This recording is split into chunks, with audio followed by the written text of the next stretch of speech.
Good morning, I'm Harley Schlanger from the LaRouche Organization with your daily video update for April 27th, 2023. What I'll be reporting on today is what's occurring around the world, but especially in the city of London. There's panic, and this panic was expressed in an article in the Financial Times yesterday with the headline, "Sharp Sell-Off in First Republic Shares Causes Alarm in Washington." Alarm in Washington? How about in London? The trading in shares of First Republic Bank was stopped yesterday due to the collapse of its stock price. And the Financial Times reports that government officials in the United States are on high alert. I wonder if that means more than their usual amount of cocaine. Now, the specifics are that in the first quarter, First Republic Bank lost $100 billion in deposits. And that's continuing to go on, even after the attempt to bail it out and protect it. We're seeing large depositors fleeing, and it's not just at First Republic. The overall deposits in U.S. banks have fallen by more than $1 trillion from a year ago. Money is being moved, according to the Financial Times, into U.S. treasuries, quote, at a record pace, unquote, seeking higher yielding alternatives to keeping money in banks. Now, the stock of First Republic is down from over $120 a share to $8 a share when trading in the stock was halted.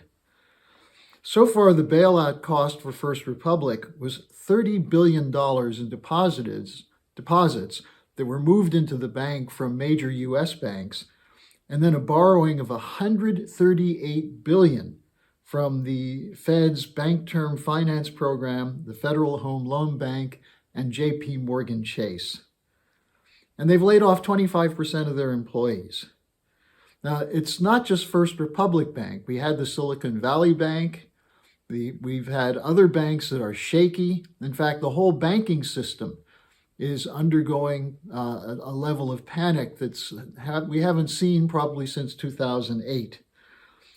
Now, some are saying this is deja vu all over again. And I'm going to take a look at the last time we had this kind of wholesale collapse before 2008, which was 1981 to 87, with the wiping out of the savings and loan banks. Now, many of you who are younger may not know what a savings and loan bank is.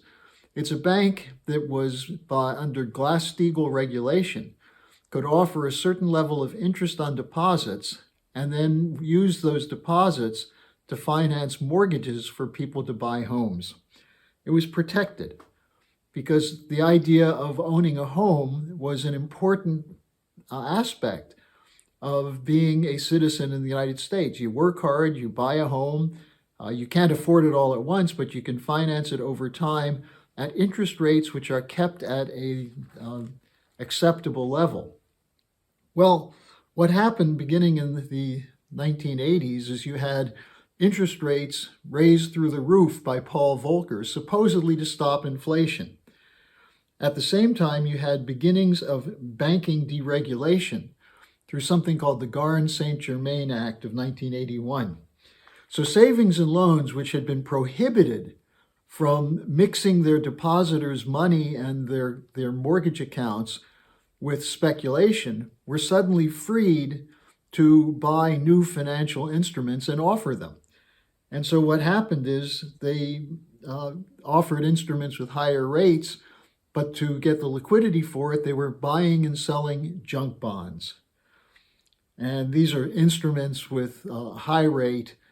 The person who largely was made famous by this was Michael Milken and Drexel Burnham Lambert. By the way, a firm that went bankrupt by 1987, and Milken went to prison. But this was a move from a 50-year practice of how the savings and loans functioned, which was a key factor in the prosperity in the United States under Glass-Steagall banking regulation. So the move away from that to convincing people that you could use your home essentially as a piggy bank to borrow against it, which is what the mortgage-backed security bubble was based on. All of these things were prohibited under Glass-Steagall. but not enforced. And finally, in 1999, Glass-Steagall was repealed. But during the period 1981 to 87, more than 1,000 savings and loans were shut down.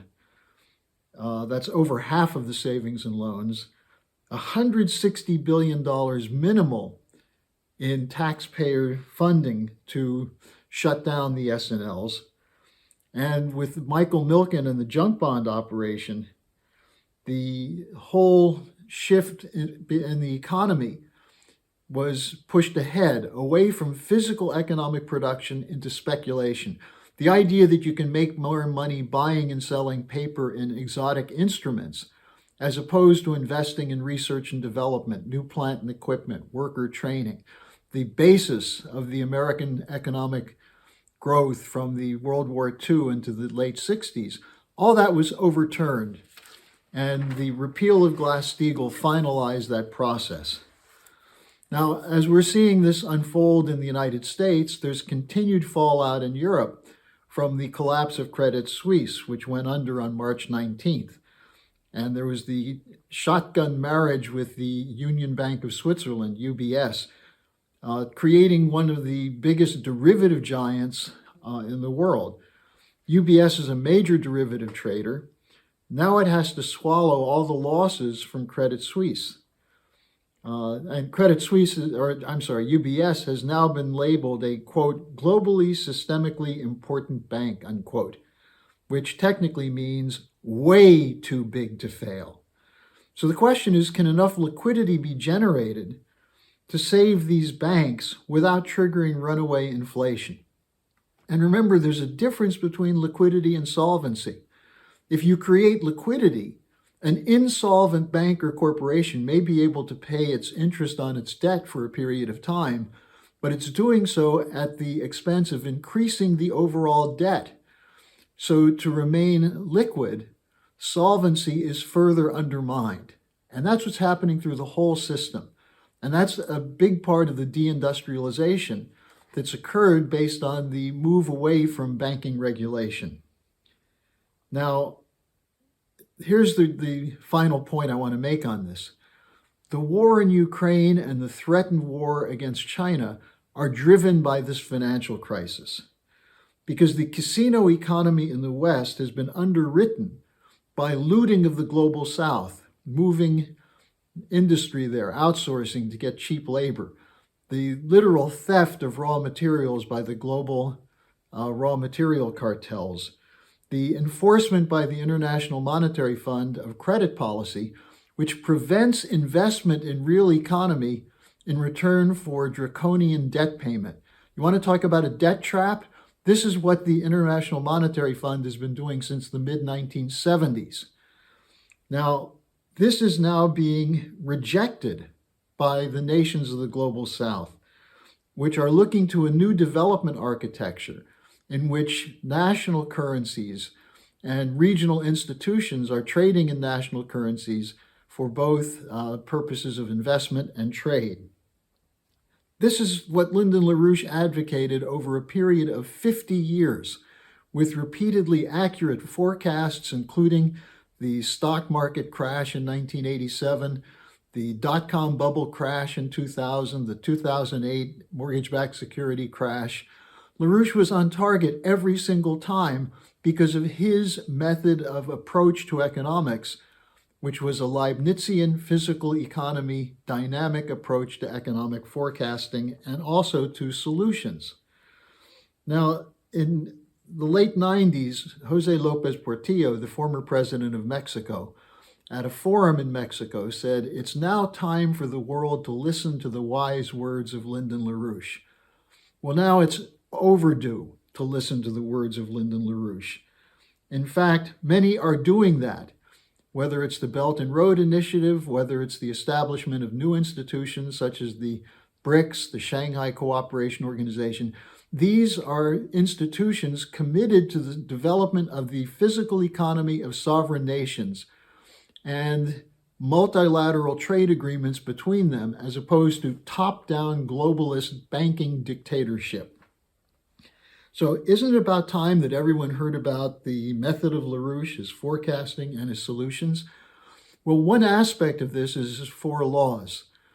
And what's interesting now is that in the midst of this renewed crisis, his proposal, the first law, the return to regulated banking, Glass-Steagall, is now being introduced in Italy, in Switzerland, and in the U.S. Congress. House H.R. 2714 is now an active bill. So you can organize your congressman to support this and end the insanity which is driving the panic, which is leading to the danger of World War III. I'm going to be appending also a link to the discussion I had yesterday with Helga Zepp-LaRouche, in which she discussed many of these very points. Now, tomorrow's Friday. Send me your questions. If you have questions about the economy, about the war danger, send them to me at harleysch@gmail.com. Hello, thanks for watching. Be sure to like, subscribe, and hit the notification bell so you don't miss any of our videos. Support our independence to produce videos like these. Become a member of the LaRouche organization at thelarouche.org/member. By becoming a member for $25 or more, you'll get special access to the EIR Alert Daily Briefing and Weekly Magazine, which is what I read to stay on top of things.